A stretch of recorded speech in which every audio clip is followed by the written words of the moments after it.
$12,232 million. Write that number down, because everything in the next half hour circles back to it. That is the official cost of a single storm, according to Jamaica's own planning institute. 56.7% of the entire national economy, gone in roughly 24 hours. And before the last of the debris had even been cleared from the roads, two of the most powerful governments on the planet were already circling the wreckage, each one trying to make sure it was the one holding the checkbook when the rebuilding started. Here's the part almost nobody outside of Jamaica understands yet. This was never really a story about a hurricane. The hurricane simply forced a question out into the open that had been sitting there, unresolved, for more than a decade.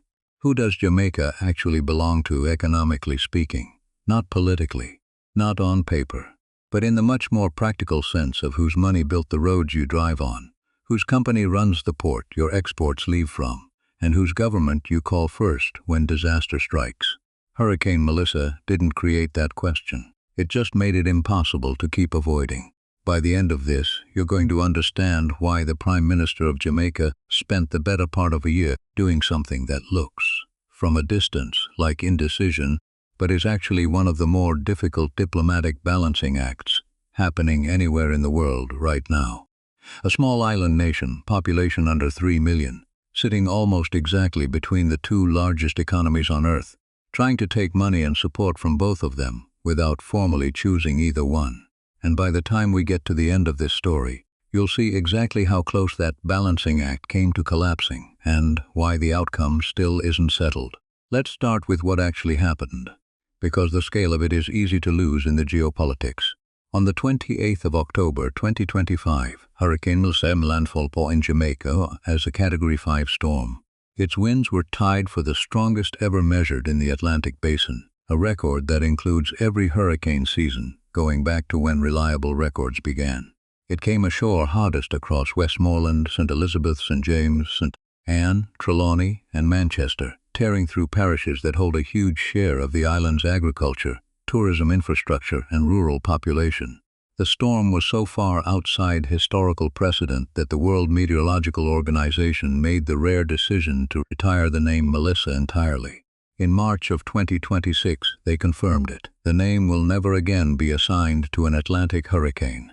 That's a formality reserved for storms so catastrophic that reusing the name would feel obscene.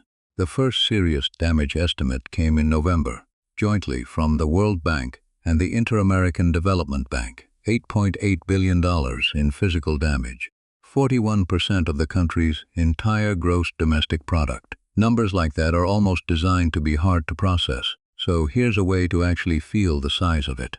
Imagine the United States losing 41% of its yearly economic output in a single storm. You'd be talking about a disaster in the range of $10 trillion. That's the scale Jamaica was looking at, except Jamaica doesn't have the depth of institutions, the reserve currency, or the borrowing capacity that a country like the United States has to absorb a hit of that size. And the November number wasn't even the final one. By March, when Jamaica's own planning institute finished a full, methodical accounting, the estimate had climbed to $12.2 billion. More than 4 times the cost of Hurricane Gilbert, the storm that had held the record for Jamaica's most expensive natural disaster since 1988. 626,000 people were directly affected. 95 deaths were recorded. Hospitals were damaged badly enough to disrupt care. More than 100 separate health centers were knocked completely offline at the exact moment the country needed functioning medical infrastructure the most. There's a reason this particular disaster hits differently than the ones before it, and it has nothing to do with wind speed. Jamaica spent the better part of the previous decade climbing out from under one of the most painful debt restructurings in the Caribbean's modern history. Back in 2013, the country entered an International Monetary Fund program after years of a debt-to-GDP ratio that had climbed above 140%, a level that effectively meant the government owed more than the entire country produced in a year. Getting out of that hole meant more than a decade of strict fiscal discipline, austerity that touched public sector wages, government spending, and social programs, all in exchange for the credibility that eventually got Jamaica's debt-to-GDP ratio down into a range international lenders considered sustainable again. That hard-won credibility is exactly what was sitting on the table when Melissa made landfall. A storm this size doesn't just destroy roads and hospitals. It threatens to undo more than 10 years of fiscal repair in a single afternoon, which is precisely why the terms attached to reconstruction financing matter so much more here than they would in a country with deeper reserves and more room to borrow on its own. Sit with that combination for a second. A country whose entire economy before the storm produced only around $20 billion a year in a single year, now facing a repair bill that swallows more than half of it. That is not a problem Jamaica can solve with domestic tax revenue, domestic borrowing, or domestic patience. That is a problem that requires outside capital at a scale that only a handful of institutions and governments on Earth can actually provide. And that fact, more than anything else in this story, is what turned a natural disaster into a geopolitical one. There's one more piece of context that explains why both Washington and Beijing care this much about a country with a population smaller than a single mid-sized American city. Tourism accounts for somewhere close to a third of Jamaica's entire economy, either directly or through the businesses that depend on visitor spending. The parishes Melissa hit hardest, Westmoreland, St. James, Trelawney, are not incidental to that industry. They contain some of the most valuable tourism real estate in the entire Caribbean, the resort corridors that generate the foreign currency Jamaica depends on to service its debt and pay for imports. When the State Department's travel advisory downgrade got tied directly to investor confidence, that wasn't a minor diplomatic courtesy. It was Washington using one of the few tools it has that can move real tourism dollars almost overnight, simply by changing how safe the country looks on a government website. China doesn't have an equivalent lever, which is part of why Beijing's approach has always leaned so heavily on physical infrastructure and long-term concessions instead. Two very different theories of how to hold influence over the same small country, and Melissa forced both of them to be deployed at the same time, in full public view. Because here's the thing. Jamaica didn't have to go shopping for reconstruction partners from a standing start. Two entirely different relationships were already sitting there, fully built, ready to be activated the moment the storm passed. One with Washington, one with Beijing. Both of them had been under construction for more than 10 years before Melissa ever organized itself into a tropical system off the coast of Africa. And once the storm hit, both of those relationships got tested at the exact same time, in public, in ways that are still playing out as you're listening to this. Before we go further into how deep those two relationships actually run, I want to ask you for something. Because if this channel is going to keep doing the kind of research that gets you the full picture instead of the version that fits into a 90-second clip, it needs your support to grow. This channel exists to walk through stories like this one properly, with the sourcing laid out and the context that most coverage skips entirely. Right now the goal is 20,000 subscribers. And every single one of you watching this, especially if you've been here for more than one video, is the reason that number is even in reach. If you haven't subscribed yet, this is the moment to do it, because what's coming in the next 20 minutes is exactly the kind of story this channel was built to tell. Now, back to the two ledgers. Start with China, because China's footprint in Jamaica is older, larger, and far more physically visible than most people, even most Jamaicans outside the construction and shipping industries, actually realize. In 2014, the China Harbor Engineering Company, a subsidiary of a much larger Chinese state-linked construction conglomerate, finished the North-South Highway. That single project cut the driving time from Kingston to Ocho Rios by more than half. Jamaicans gave it an unofficial nickname almost immediately. They called it the Beijing Highway. And the terms of that deal tell you a lot about how these arrangements typically work. China Harbor didn't just get paid a construction fee and walk away. They received a 50-year concession to recover their costs directly from the road, plus 1,200 acres of land running along the route, which they were free to develop commercially on their own terms. More than 1,000 Chinese workers built that highway, working alongside roughly the same number of Jamaican workers, and to be fair to the project, it did deliver something Jamaica genuinely needed. A faster, more modern route between the capital and one of its major tourism corridors. But the highway was only the opening move, not the whole game. China Harbor went on to handle road reconstruction projects across Kingston, shoreline protection work along vulnerable coastal areas, an island-wide infrastructure program worth roughly $400 million, Jamaica's very first road overpass. In 2016, a Chinese state-owned steel company called Gisco purchased the Alpart alumina refinery from its Russian owners, taking control of one of the largest industrial operations on the island. Huawei and ZTE, two of China's biggest telecommunications equipment manufacturers, built out significant portions of Jamaica's telecom infrastructure. According to China's own embassy in Kingston, cumulative Chinese investment in Jamaica now sits north of $2.1 billion, with bilateral trade between the two countries exceeding $1.4 billion in 2025 alone.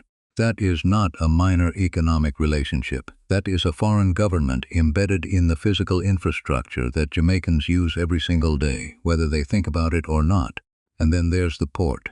This is the piece of the story that everything else eventually circles back to, so pay close attention here. Kingston Freeport Terminal is the largest, most technologically advanced port in the country. China Merchants Port Holdings holds a major ownership stake in the company that controls it, under a 30-year concession that dates back to 2015. On a day-to-day basis, the terminal is operated by CMA CGM, a French shipping company, and China's embassy in Kingston leans on that operational detail constantly whenever anyone raises questions about who actually controls the port. But operational management and ownership stake are two very different things, and the ownership stake is real. It's been sitting there since 2020, when a corporate restructuring quietly gave China Merchants Port Holdings a significantly larger position than the one it originally held. Nobody voted on that restructuring. It happened in the normal, unremarkable way that corporate ownership shifts happen everywhere, and almost nobody in Jamaica noticed it at the time. They would notice later. Jamaica isn't an isolated case either. It's one node in a much larger pattern of Chinese state-linked investment stretching across the entire Caribbean basin, part of what Beijing officially frames as its Belt and Road Initiative. Barbados has taken on Chinese-financed infrastructure projects. Trinidad and Tobago has a highway network built with Chinese state financing. Guyana, sitting on newly discovered offshore oil wealth, has become one of the most fiercely contested pieces of ground in the entire hemisphere, with both Washington and Beijing courting Georgetown aggressively. Suriname has its own long-standing Chinese infrastructure relationships. The Bahamas has taken Chinese loans for major resort and infrastructure projects. Jamaica is simply the largest, most economically significant, and most strategically located example of a pattern that's been unfolding across the entire region for more than a decade, largely outside the attention of anyone who wasn't already watching the Caribbean closely. And it's worth noting that the Gisco purchase of Alpart wasn't without its own controversy inside Jamaica. Local labor advocates raised concerns in the years after the sale about working conditions and the pace of promised community investment, complaints that echo criticisms raised about Chinese-run resource projects elsewhere in the developing world, even as Gisco kept the refinery operating and kept thousands of Jamaican jobs tied to it. Now flip over to Washington's side of the ledger, because the contrast in how the two governments engage with Jamaica is exactly where this story starts generating real tension. After Melissa hit, the United States moved fast, at least on the humanitarian front. $24 million in initial emergency assistance spread across Jamaica, Haiti, the Bahamas, and Cuba. Another $12.6 million followed a couple of weeks later. By June of 2026, total U.S. emergency assistance had crossed $22 million. With additional funding announced at an AmCham Jamaica event in Kingston. That's real money, and it moved quickly, which matters in the immediate aftermath of a disaster this size. But humanitarian aid and reconstruction investment are not the same category of money, and the real financial weight behind Jamaica's rebuild came from somewhere else entirely. In December of 2025, a coordinated package was announced involving the CAF Development Bank, the Caribbean Development Bank, the Inter-American Development Bank, the International Monetary Fund, and the World Bank. $6.7 billion spread across 3 years. The IMF alone approved a $415 million emergency disbursement in January. It's worth understanding how differently these two kinds of financing actually behave once the money starts moving, because the structure matters just as much as the total. Multilateral financing from institutions like the IMF and the World Bank typically comes with lower interest rates, longer repayment windows, and publicly disclosed terms that outside analysts, journalists, and rival governments can all scrutinize. The trade-off is conditionality. Reconstruction spending under an IMF-linked program usually comes wrapped in requirements around fiscal discipline, procurement transparency, and reporting, the same kind of conditions that shaped Jamaica's debt recovery after 2013. Chinese state financing has historically operated closer to the opposite model. Terms are frequently confidential, wrapped in non-disclosure provisions that make it difficult even for a country's own parliament to see the full contract.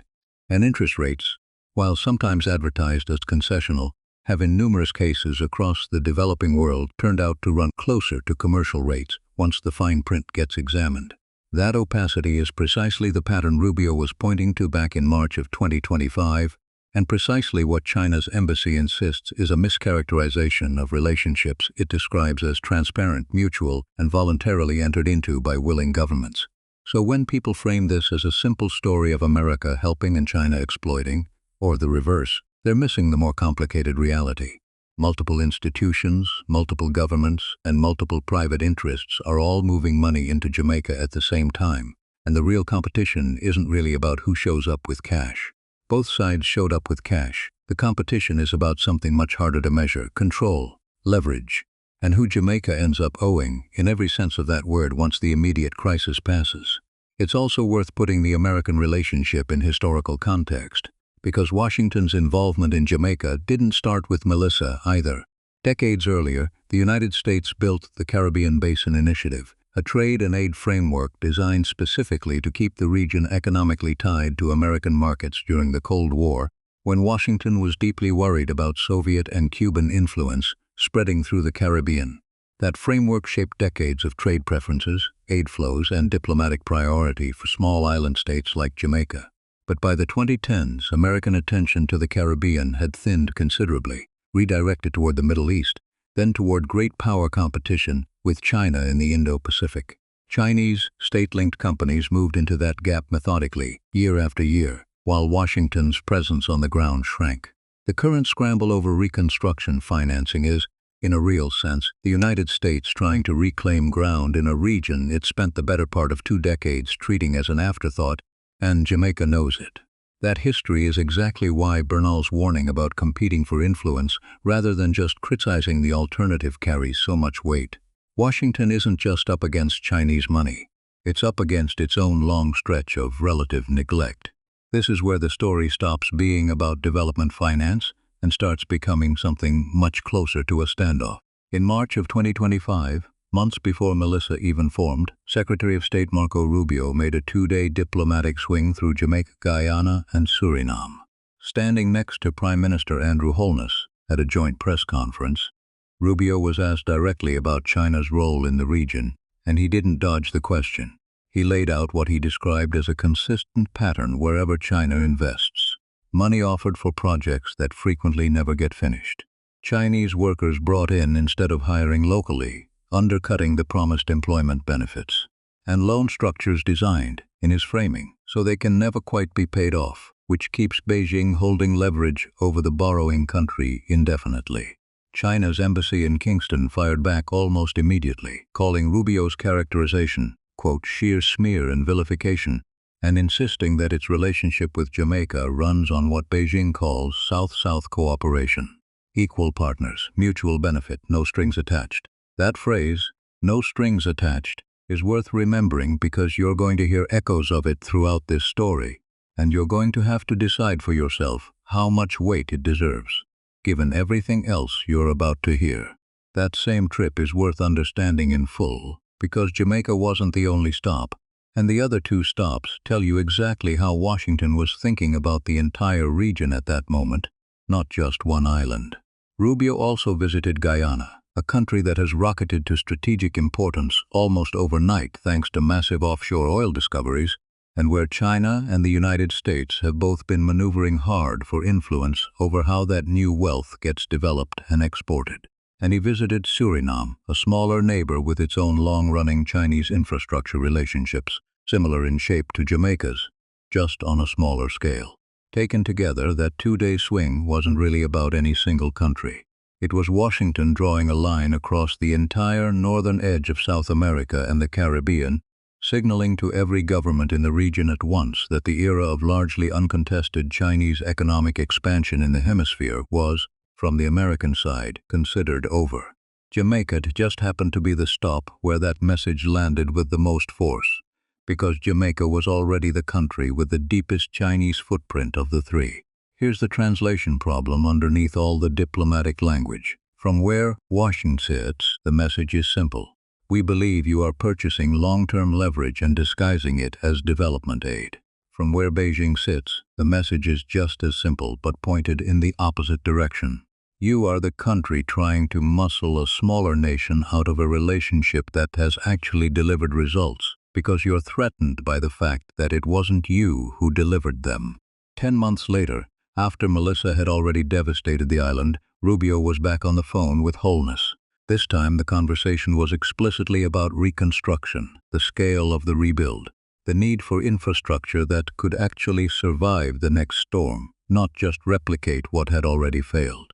Rubio told Holness the United States was willing to support that rebuild, and he specifically mentioned private sector participation, a detail that matters because it signals American companies, not just American government money, entering the conversation. That same week, the State Department upgraded Jamaica's travel advisory from Level 3 down to Level 2, which Holness publicly tied directly to tourism recovery and investor confidence. A safer-sounding travel advisory is worth real money to a country whose economy leans heavily on tourism, and both sides understood that. Then, in May of 2026, the pressure campaign got a face and a name attached to it. Kari Lake, nominated by President Trump as the next United States ambassador to Jamaica. Lake spent 3 decades as a television news anchor in Arizona before entering politics. She ran twice for statewide office there and lost both times. Before her nomination to Jamaica, she had been running the U.S. Agency for Global Media. At her Senate confirmation hearing in June, she did not talk around the port issue the way career diplomats often do. She named it directly. China Merchants' stake in the company controlling Kingston Freeport Terminal. Her exact words to the committee were that it, quote, puts us at risk, so we need to rebalance things. And she pointed to a precedent Washington had already run. In Panama, where American pressure over a Hong Kong-linked company's control of 2 Panama Canal ports ended with that country's Supreme Court ruling the arrangement unconstitutional. That is not a subtle reference. That is Washington telling Jamaica, in effect, that it has both the playbook and the willingness to run it again. The Panama case is worth understanding in more detail because it's the closest real precedent for what could happen in Kingston, and Lake invoked it deliberately. For more than 2 decades, a Hong Kong-based conglomerate called C.K. Hutchison had operated ports on both ends of the Panama Canal, one of the most strategically important waterways on the planet. When the Trump administration made Panama Canal control a central foreign policy issue in early 2025, the pressure campaign moved fast. Within months, C.K. Hutchison agreed to sell its stake in those ports to a consortium led by the American investment firm BlackRock, a deal reportedly worth around $22 billion covering ports well beyond just Panama.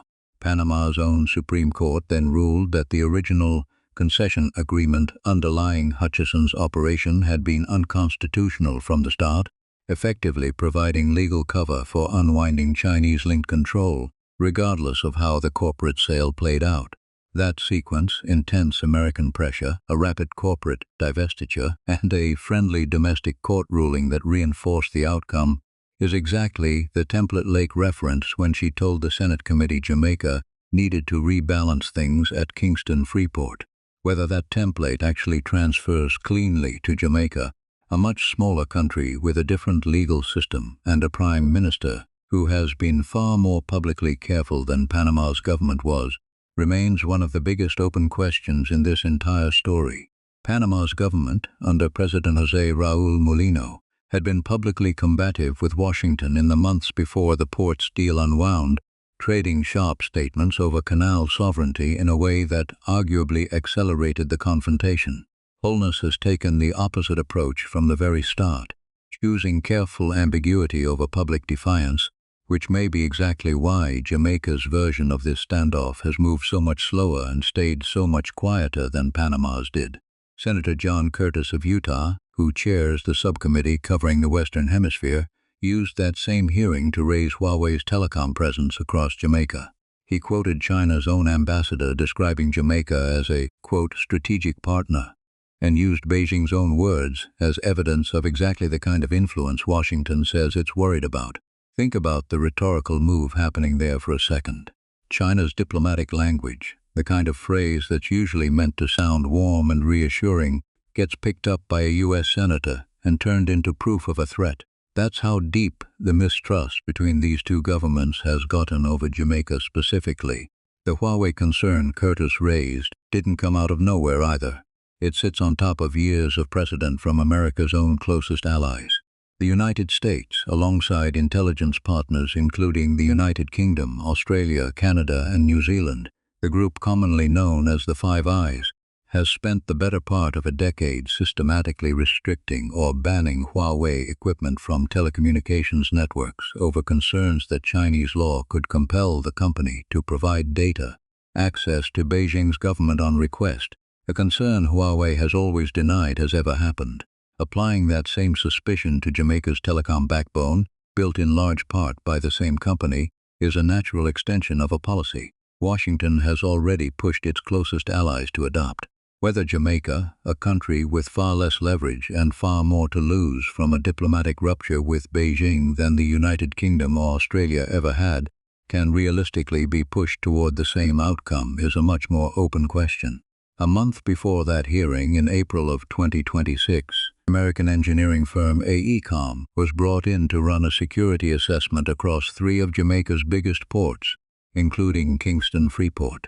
The scope of that assessment was extensive. Physical security, cargo systems, maritime operations, IT networks, workforce management, all of it evaluated against what the assessment itself called U.S. and international security standards, a phrasing that tells you exactly whose framework was being used to judge the results. One source who spoke to Jamaica's Gleaner newspaper described the exercise as something that could double as a procurement roadmap, meaning the practical end result of the assessment might not just be a report sitting on a shelf.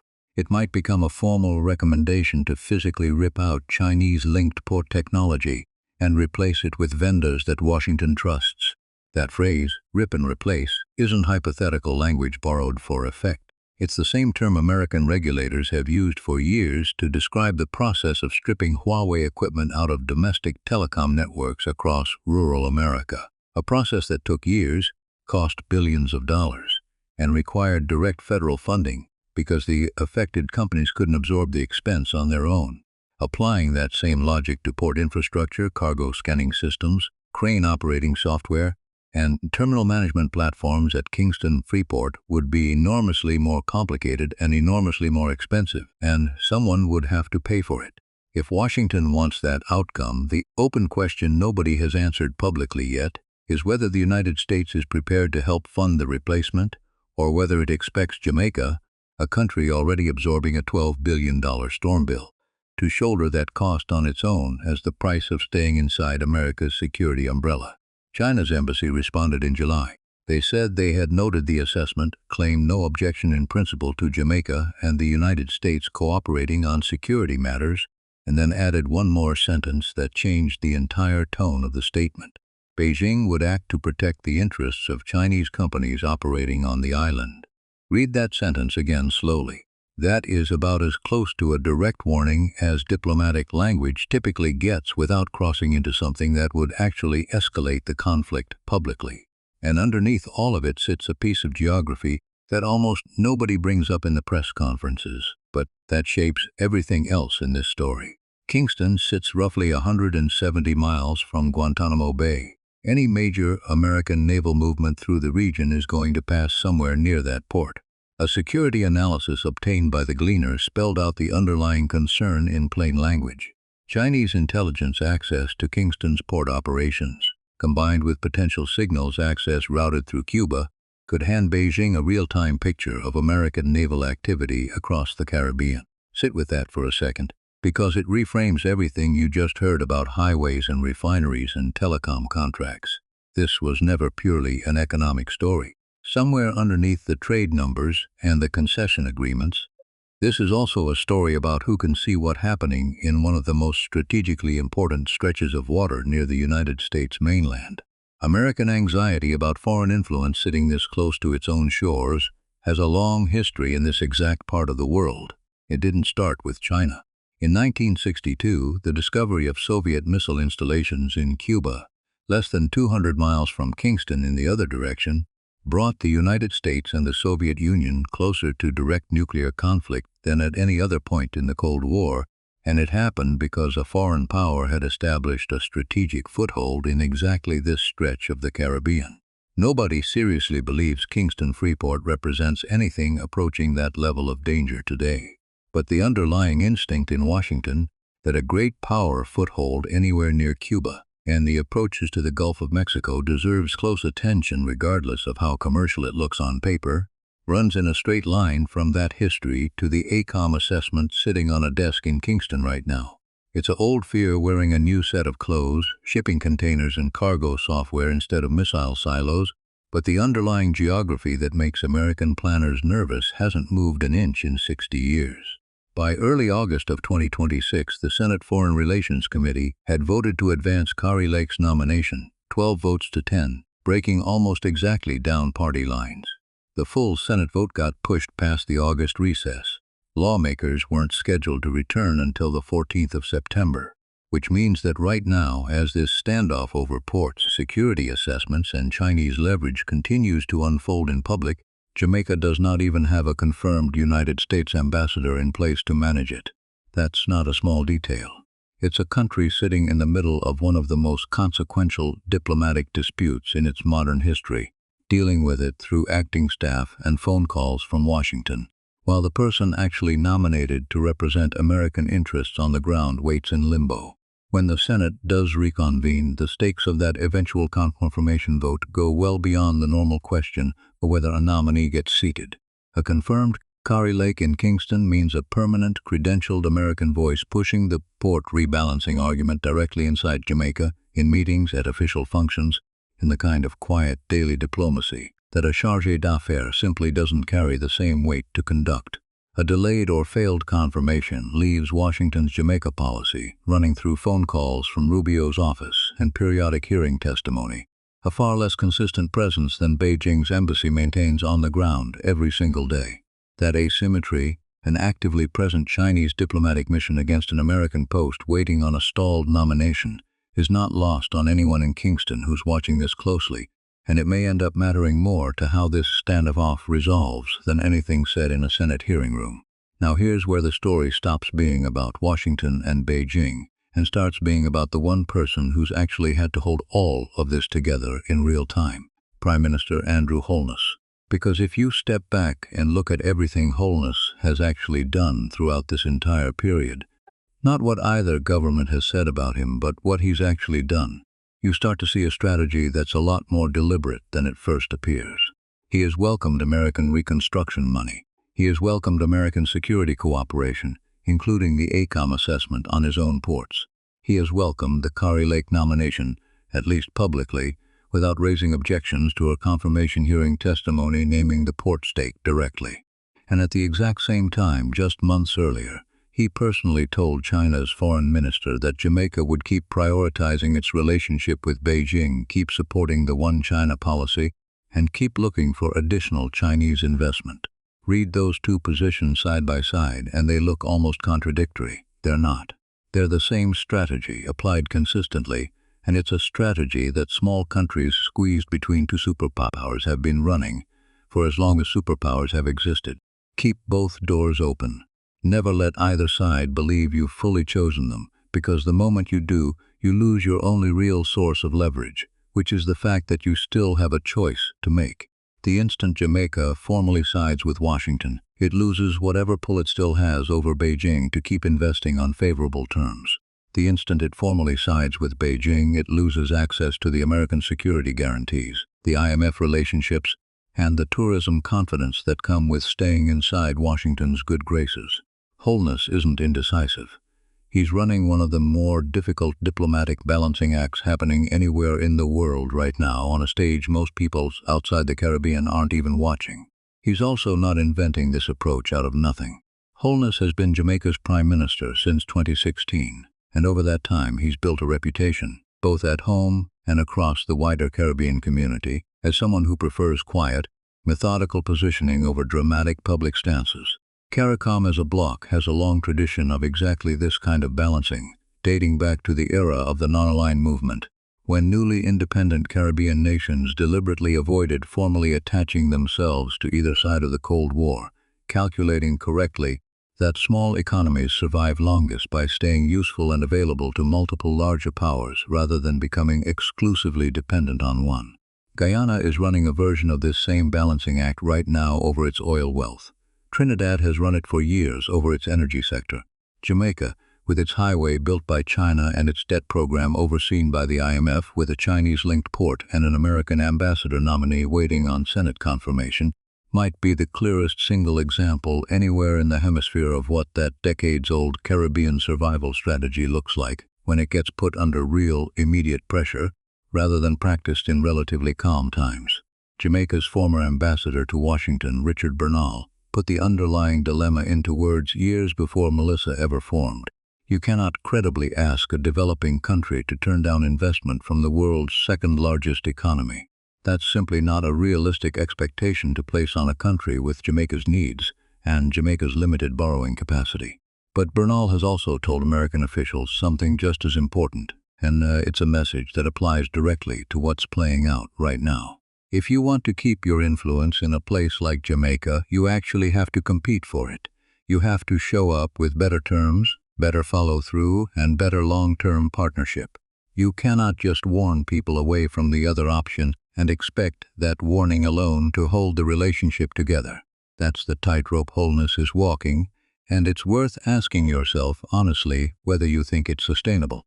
Because here's the question this story eventually forces on every small nation caught between two great powers, and it's worth sitting with before you scroll away from this video. At what point does keeping both doors open stop being strategic balance and start becoming a position that gets forced shut from one side or the other, whether Jamaica chooses that outcome or not? Is there actually a version of this where Jamaica keeps both relationships intact for the next 10 years, or is Melissa's aftermath the moment that finally forces a real choice, whether Holness wants to make one or not? I'd genuinely like to know what you think, because there isn't an obvious answer here, and the people who study small state diplomacy for a living disagree on it too.